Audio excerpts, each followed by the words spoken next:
Hi friends, today సంజీవనికి స్వాగతం. నా పేరు డాక్టర్ కృష్ణ చైతన్య. ఈరోజు మనం చెప్పుకునే విషయం వచ్చేసరికి వేసవి కాలంలో కొబ్బరి నీళ్ళు మంచివా లేదా చెరుకు రసం మంచిదా.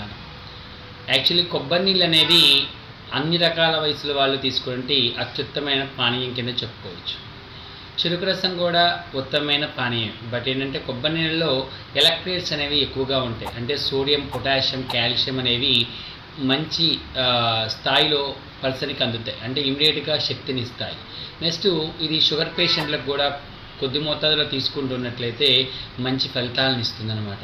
అంతేకాకుండా ఇమీడియట్ ఎనర్జీని కలగజేయడానికి, స్కిన్ టోనింగ్ పెరగడానికి, హెయిర్ ఫాల్ అవ్వకుండా ఉండే అన్నిటికి కూడా కొబ్బరి నీళ్ళు అనేవి అత్యద్భుతంగా వర్క్ చేస్తాయి. నెక్స్ట్ ఇది గట్ యొక్క హెల్త్ను కూడా బాగా మంచి ఇంప్రూవ్ చేస్తుంది.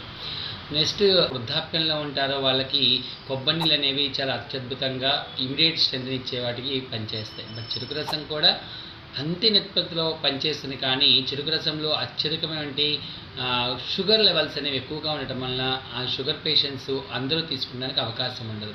నెక్స్ట్ చెరుకు రసంలో ముఖ్యంగా చెప్పాలి అంటే కనుక ఇది డీటాక్సిఫికేషన్ చేయడానికి బాగా హెల్ప్ అవుతుంది. ఈ డీటాక్సిఫికేషన్ అంటే ఏంటంటే ఏదైతే మూత్రనాళాల్లో ఇన్ఫెక్షన్స్ ఉంటాయో ఆయుర్వేదంలో చెరుకు రసం అనేది అత్యద్భుతంగా పనిచేస్తుంది. రెండిటితో పోల్చుకుంటే కనుక చెరుకు రసమా లేదా కొబ్బరి నీళ్ళ అంటే కొబ్బరి నీళ్ళే మంచిదని చెప్పుకోవచ్చు. Thank you.